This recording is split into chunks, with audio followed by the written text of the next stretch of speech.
Welcome to the Health and Wellbeing Podcast. Today we're joined by Kate Hughes, a former lawyer turned accredited meditation and mindfulness teacher. Kate's journey from burnout to balance is truly inspiring, and she's here to share some practical tools to help us feel more calm and clarity in everyday life. Hi, Kate. Thank you for joining us. Hi, Sam. Thank you so much for having me. I'm super excited to hear all your answers to the questions I've got. So my first one that I've got in line for you is, what are some simple mindfulness practices our listeners can start using today to feel calmer and more focused? Yeah, so I think, when we think about starting anything new, it can feel a little bit scary because it can feel so big. So I always say to people, start small and make it as easy on yourself as possible. So we can start with just things around the home and bringing our awareness and attention to them. So I mean, the definition of mindfulness is paying attention to the present moment on purpose. We're trying to do that without any judgment. So we're trying to kick the inner critic out. We're trying to just be aware of how judgy we are all the time and try and put that down for a little while. So just something as simple as starting by having a cup of tea and holding that cup in your hand and taking a sip and feeling that hot liquid, down your throat and how it tastes, and without the screens and the distractions and the noise. And I know that's not always possible for everyone, but most people get a chance in their day to be on their own, even if it's, I'm going to brush my teeth mindfully. So bring your awareness to your brushing your teeth. Notice when you're saying this is really stupid, I can't do this, I'm not doing it properly. And notice that and carry on. So just gently bringing your awareness to really small things in your day, and you eventually create little islands of time. And it can be that you end up looking forward to the taking the composting bin out because you know you're going to just do that thing and you're going to feel the air on your skin outside and the gravel under your feet or whatever, and be in the moment. And that does take practice because we are the most distractible humans that ever walked the planet. There's always something shinier to take our awareness and our attention away. So really going back to basics, I would say, is a great place to start, just beginning to turn your attention to one small thing. I think that's a fantastic starting point, just trying to keep it simple.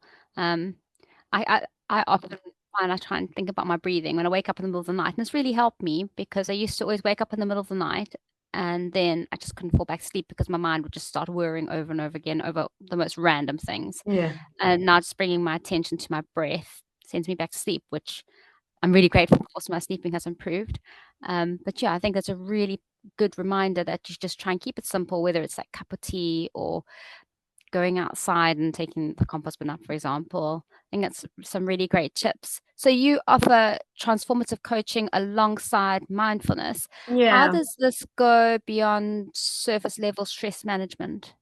So I've obviously been in a burnout situation and had a really quite difficult time of being unwell.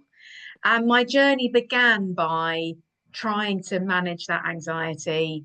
Yes, it was surface level because I just needed to get going and address the major issues of overwhelming anxiety and stress, insomnia, really low self-esteem because I couldn't do my job properly, all those things that come with it. So I started with that. But actually, my journey went on, I realized there was a lot more to it than just trying to manage this thing that we call the body that happens to have a brain in the head. And so coaching has helped me to perhaps understand that I had some fixed ideas in my mind about a few things, about my perception of me in the world and how I perceived other things. Some people call them life scripts. And so to actually dig a little deeper and look at, well, what is it that I do believe and why do I believe that? Oftentimes it's not built on any logic. It's just our opinions and perceptions are formed, sorry, by um, snap judgments that we make throughout our life. We could have been a child perceiving something, making a decision about it there and then, and that follows us into Mm. adulthood, and it's a belief that we can carry with us. So I believe that transformative coaching goes hand in hand with meditation and mindfulness really well. with the meditation and mindfulness, we can get to know ourselves. And with the coaching, we can start to make some tweaks and maybe change the direction of travel if we want to. Does that make And that makes a sense? lot of sense. Yeah, it does make a lot of sense because I think at the moment burnout's a very real thing because of just the pace and the stress that life is like that life is at the moment. So I think that I can understand how those will fit really, really well together. So you've worked with lots of clients experiencing anxiety and burnout. What would be the first step to real recovery? From my personal experience, I only felt that I could improve my situation when I was actually aware of it. And that might sound a bit nuts because I was the one that wasn't very well, struggling to get time off and struggling to do my job properly and everything else. But I was in such denial. I mean, the doctors told me so many times, you've got to change your lifestyle. And I didn't want to hear it. So I just thought, well, I know better than them. And I'm not going to listen to them. I'm going to do my own thing. My health got worse. And it was only really when I thought, okay, I have to do something about this. I am struggling. I'm not great with my health. I'm not great with my mental health. I need to help myself. And so that awareness and the penny dropping that actually things had gone a little bit wonky, that was my first step. So the awareness of where you are, and I think that things have come on tremendously since I had my burnout, which is 10 years ago now. I think we're talking a lot more. I think that employers are more alive to employees' health and well-being. So I'd like to think that we have got a better awareness. But even then, I think, I was certainly married to my job. I think it'd be very easy to be absorbed completely, particularly for what we'd call high flyers. The job is really important to them. They haven't got time for something to go wrong. So just having that gentle awareness when something isn't quite how it could be, I think that's the first real step. And asking for Mm. help. They say one of the hardest words is help. Um, we don't have to do any of this stuff on our own. And the reason I started my business was to help people so that they didn't get to burnout stage. So recognizing some of the signs, like you said, sleep not being great. You notice patterns in yourself. You might be skipping a meal or two, or you might be drinking a bit more than you want to, being really agitated in meetings and snappy all the time. Just seeing that in yourself, I think is the really important first step, and then recognizing that, do you know what, I'm going to get some help with this. You're spot on. I think a lot of people don't really realize when in that spiral, and that things are going downhill, and they're sort of not aware of themselves and the situation that they're in, and they may even think that that's normal that they're Yeah, feeling that way. But it's really important that they actually realize actually this isn't right, and where's the balance, and something needs to happen or change, and taking that step back and realizing, okay, I need to ask for some help. Um, so I think you're 100% spot on what you're saying, and I think things are coming along slowly from where they were as far as like people being aware of mental health and um, talking about businesses as well, and bosses, employers being aware of their staff's mental health and where they may be at, and whether their staff are keeping a balance in life. So from what I understand, you work with both individuals and organizations. So what difference is there, or what do you see when workplaces actually invest in the mindfulness and well-being of their employees and staff?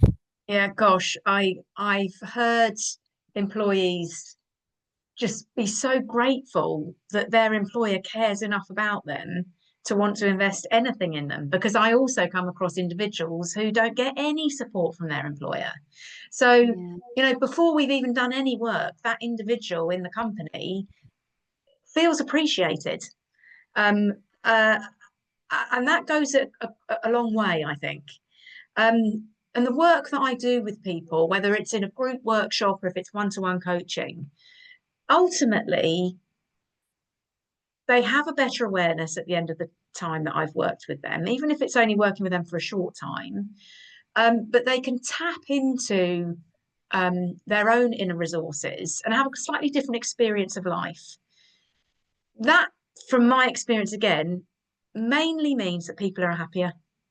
And when you're happy outside of work, you're going to be happier inside of work. I mean, that's, I think, pretty logical. So, and I think that now, employers realize that if someone is happy, generally speaking, they're going to walk into the office or log on to their Teams call with a slightly different attitude. Um, and they're more likely to be productive and focused and bring their best selves to the job. So yeah, I often say when I'm addressing people whose company has got them all together, this is the gift of time from your employer. Take it and use it and run with it. Put your devices away, turn your work email off. They want you to be in the room, they want you to be present and to use this resource for yourself in any way that it resonates with you. And yeah, I can see people kind of visibly relax when I say, you have got permission to just be here listening or whatever we're doing. It's a wonderful feeling, and it's great to meet companies that do want to invest in their staff. Really refreshing. No, I think I 100% agree. And I'm hoping that as time goes by, more and more um, employers will invest in their staff's mental wellness and being aware of that balance and having someone who's happy at home is happy at work. And at the end of the day, they will be more productive and more efficient and effective. So for someone that's listening who may be feeling anxious or overwhelmed or a little bit skeptical about meditation, what would you say to encourage them to just give it a bash? Well, I kind of think, it doesn't take up much of your time. You've really got nothing to lose. And anxiety absolutely can be managed through mindfulness and meditation. I'm a good case in point. But I've met many other people along my journey who have come to me highly anxious and worried. Um, and by the end of their journey together, they're able to do the things that they genuinely couldn't feel like they could do. They'd lost the confidence to go out and be in a social group. Um, you know, they were turned inwards. They didn't feel like they had anything to offer the world. And so one of the kind of nice side effects of meditation and mindfulness is it does boost your self-esteem and confidence. So as well as doing the physical things to help manage anxiety, like reducing blood pressure, managing the nervous system, boosting our immunity, these very physical things, we get these lovely other side effects about confidence and how we show up, self-esteem, as I said. So, with the benefits looking like that, I'd be really hard pushed to understand why somebody really wouldn't be prepared to give it a go, even if it was saying, like, I'm going to take one conscious breath, I'm going to breathe in and out, and I'm going to pay attention to it. There, you've started. And it could be the start of so much, as was with me. I literally started with one conscious breath, and it's opened my eyes to so much more. And yeah, I often hear people say, gosh, that there must be more to life. Yeah, there is, and it's all within us already. All those resources and that inner wisdom is waiting to be tapped into. So I'm not telling people anything they don't know. They already know it, but it's within them. So it's powerful stuff, really powerful stuff. Well, I think it's amazing, the whole mindfulness and meditation and everything. It was something that's quite new to me. I haven't before I became an editor of a health and wellbeing magazine. I'd I'd heard of things like about people being mindfulness and people having meditation, and I was like, okay, that sounds interesting. But until I've actually given it a go, you just don't realize the impact it can actually have. And to me now, it's like a no-brainer. Just give it a try, give it a whirl. It takes a minute of your time to sit and listen to the birds chirping in the background Yeah, or enjoying your cup of tea. yeah, yeah. But thank you very much for your time today. I really Oh, do you're so appreciate welcome. it.